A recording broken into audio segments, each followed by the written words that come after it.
Kalau kawan-kawan yang pekerjaannya adalah bukan hobi, kalian masih punya hobi ketika capek sama pekerjaan. Tapi orang-orang yang menjadikan hobinya jadi sebuah pekerjaan, kalau bosan sama pekerjaannya, mau ngapain? Kamu nggak bisa mengendalikan orang lain, pilihan mereka, dan respon mereka. Sama seperti kamu nggak bisa mengatur cuaca. Satu-satunya yang bisa kamu kendalikan adalah apa yang berada di dalam jangkauan kamu, yaitu cara kamu menyikapinya. Daripada berusaha mengendalikan semua hal, cukup lakukan yang terbaik dari yang kamu bisa. Letakkan tangan kamu di dada dan bilang dalam hati, sisanya biar Tuhan yang atur.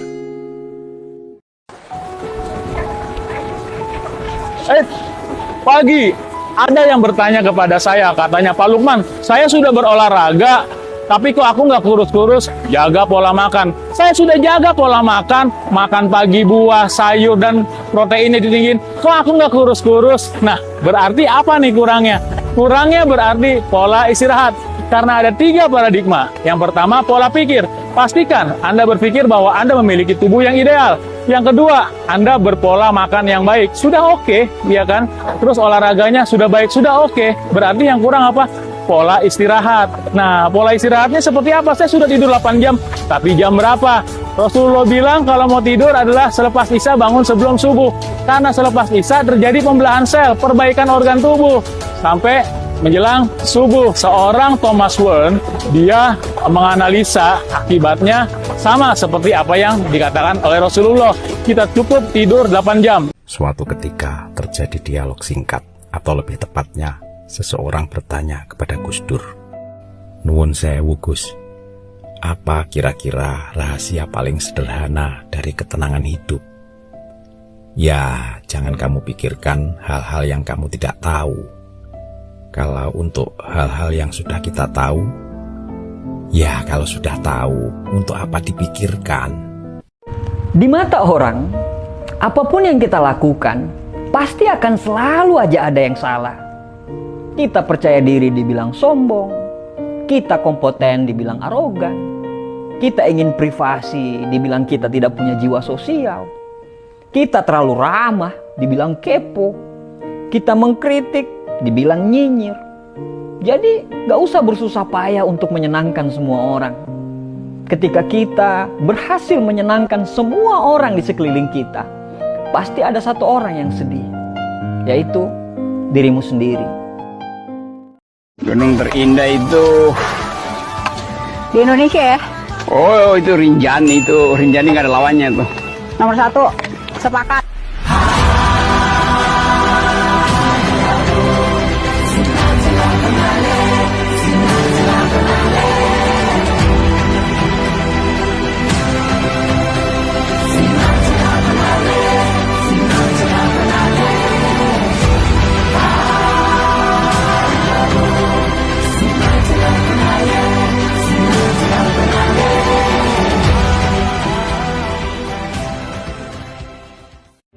Ini bukan soal seberapa maksimal olahraga kita saat berpuasa, tapi seberapa optimal olahraga bisa mendukung ibadah puasa kita.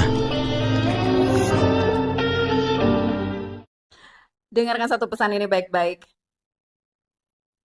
Siapapun yang kamu hubungi, ketika mereka tidak membalas chatmu atau tidak mengangkat teleponmu, ingat satu hal.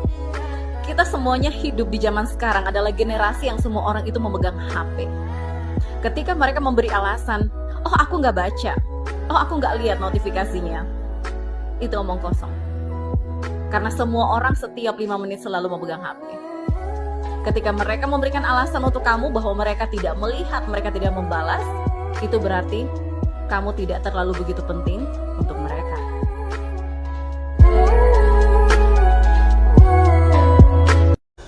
Waktu bersama anak itu nggak lama, apalagi dalam pengasuhan kita hadirkan cinta. Maka waktu terasa cepat berlalu begitu saja. Kita pasti akan lelah dengan sikapnya. Yang penting, jangan sampai kita emosi dengan segala tingkahnya. Berjalannya waktu, kita nikmati saja sampai anak kita dewasa. Sampai kita merasa rindu karena mereka tak mengganggu dengan segala kelucuannya. Allahu Akbar, Allah.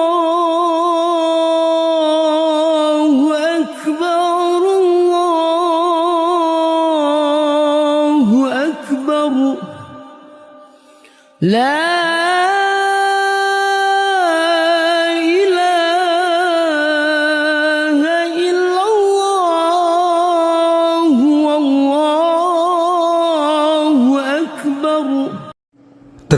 untuk mendapatkan apa yang kamu inginkan, kamu harus banyak-banyak bersabar dengan apa yang tidak kamu inginkan. Kebahagiaan bukanlah suatu hal yang telah siap sedia, lalu tinggal engkau nikmati. Kebahagiaan itu ada syariatnya atas tindakanmu sendiri. Sebuah tindakan perjuangan untuk membuatmu layak dalam menerima kebahagiaan itu sendiri. Ya, gue belum jago sih. Gue juga bukan bermaksud belagu dengan nge-share setiap karya-karya gue. Gue tahu kok karya gue gak sekeren karya kalian. Tapi, ini hobi gue. Dan satu hal yang harus kalian tahu, hobi itu bukan tentang siapa yang berbakat, tapi tentang siapa yang mempunyai minat.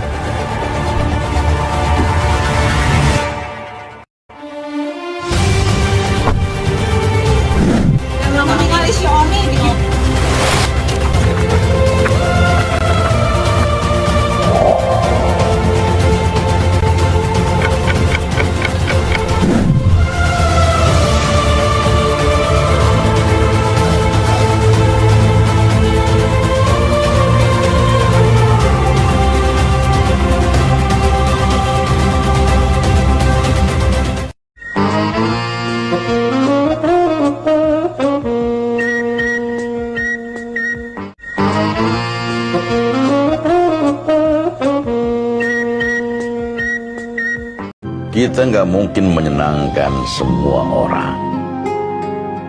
Karena itu, cukuplah perbaiki hubungan kita dengan Allah. Dan jangan terlalu peduli dengan penilaian manusia. Itu kata Imam Syafi'i. Orang yang ingin dihargai itu adalah orang sombong. Namun ingat, saling menghargai adalah budi pekerti. Tidak sedikit kita menemukan orang-orang yang dengan pongah memperlihatkan kesombongannya. Mungkin mereka berpikir dengan bersikap seperti itu mereka merasa tinggi.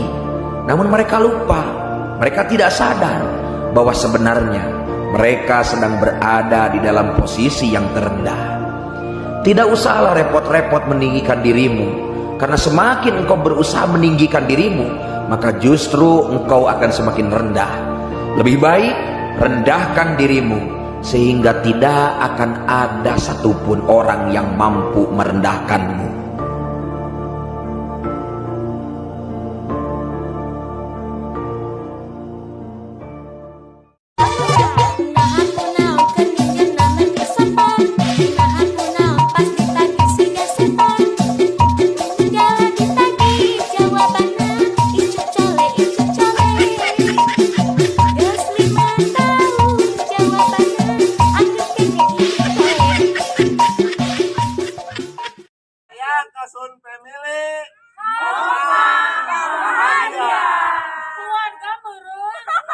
Kebanyakan orang tua khawatir dengan masa depan anaknya di dunia. Tidak pernah khawatir dengan masa depan anaknya di akhirat nanti. Mana buktinya? Ya terbukti yang dia pikirkan hanya dunia anaknya, kesuksesan anaknya. Sekolah, dia pikirkan bagaimana anaknya nanti sekolah dan dapat bekerja. Itu saja. Gue takut sebenarnya berantem di luar. Kenapa? Takut lu gak bisa kontrol? Bukan. Kalau udah meluap. Gue takut gini. Kita latihan tiap hari loh. Kita punya senjata loh. Iya.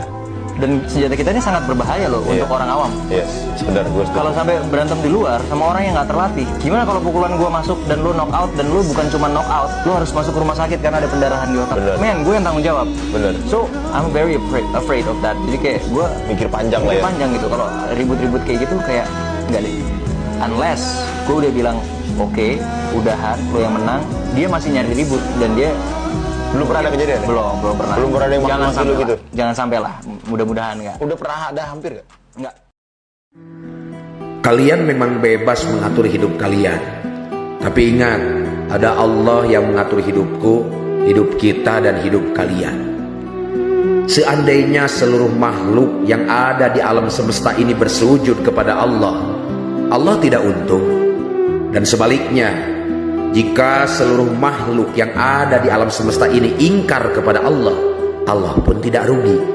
Karena keuntungan ataupun kerugian itu ada pada diri kita, bukan pada Gusti Sajatening Mulyo Allah Azza wa Jalla.